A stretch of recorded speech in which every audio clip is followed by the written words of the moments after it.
Mesdames et messieurs, merci de suivre les programmes de ADTV, la chaîne du 21e siècle. C'est parti pour l'édition du soir. L'actualité de ce vendredi présidentiel 2024, Aïssata Tall Sall et son parti Oser l'avenir investissent Amadouba, projet de construction du terrain de Nord Foire. Le chef de projet Hassan Kamara et d'autres personnalités de la commune de Yoff procèdent au lancement ce vendredi. Affaire Ousmane Sonko Mambaïnian, la réaction de maître Ciré Clédor Ly après le verdict de la Cour suprême. C'était tout pour les titres. Le développement, c'est dans une poignée de secondes. Bonsoir à toutes et à tous. Démarrons ce journal avec la commune de Yoff qui a procédé ce vendredi 5 janvier 2024 au lancement des travaux du projet de construction du terrain de football de Nord Foire. Une rencontre qui a vu la participation du chef de projet Hassan Kamara, du délégué de quartier qui a représenté le maire de Yoff, entre autres personnalités. L'objectif de ce projet est de renforcer l'infrastructure sportive, mais aussi changer le visage de Nord Foire. Suivez ce reportage de Moussou Ndiaye. Le lancement des travaux du terrain de football de Nord Foire, un projet qui vise à permettre aux jeunes de bénéficier d'infrastructures sportives et d'un renforcement de capacités dans le domaine du football. Je remercie particulièrement la mairie de Yoff, ainsi que son maire, M. Sam, tous les collaborateurs, les parties prenantes de ce beau projet qui a pour objectif tout simplement de mettre en place ici un terrain de foot 5 contre 5, 7 contre 7, d'une dimension de 450 mètres carrés. Donc c'est un projet qui est très innovant et qui va permettre tout simplement aux populations de la commune de disposer d'une infrastructure de dernière génération.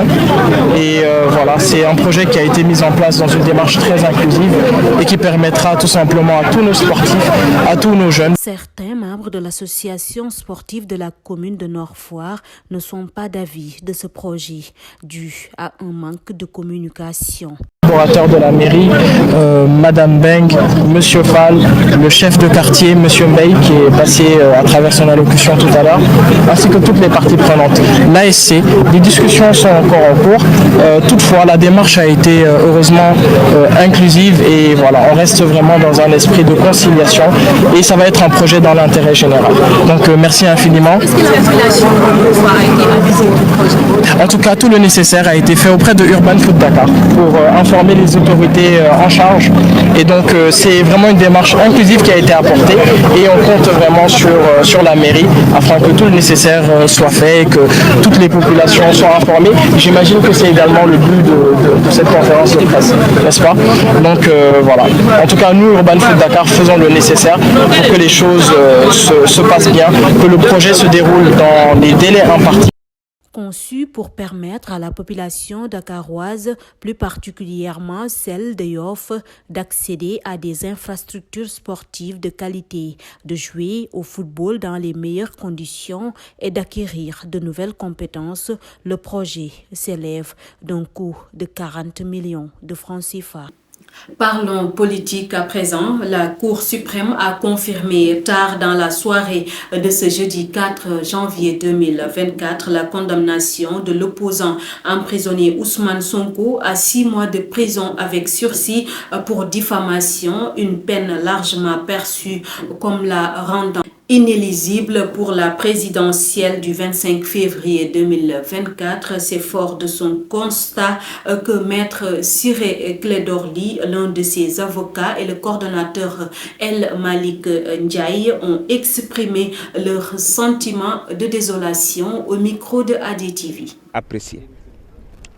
Mais le président Ousmane Sonko reste dans la course, c'est ce qui est important, reste candidat. Sa candidature sera examinée demain. D'abord les parrainages.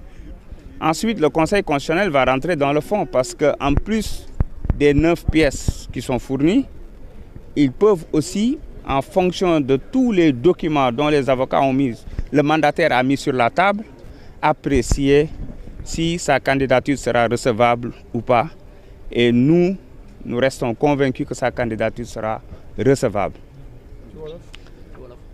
bu ñu koy tënk ci wolof dañu naan li am solo mooy verdict bi fi am tey jàpp nañ ne du verdict boo xamante ne nii en tout cas bi defar image du Sénégal.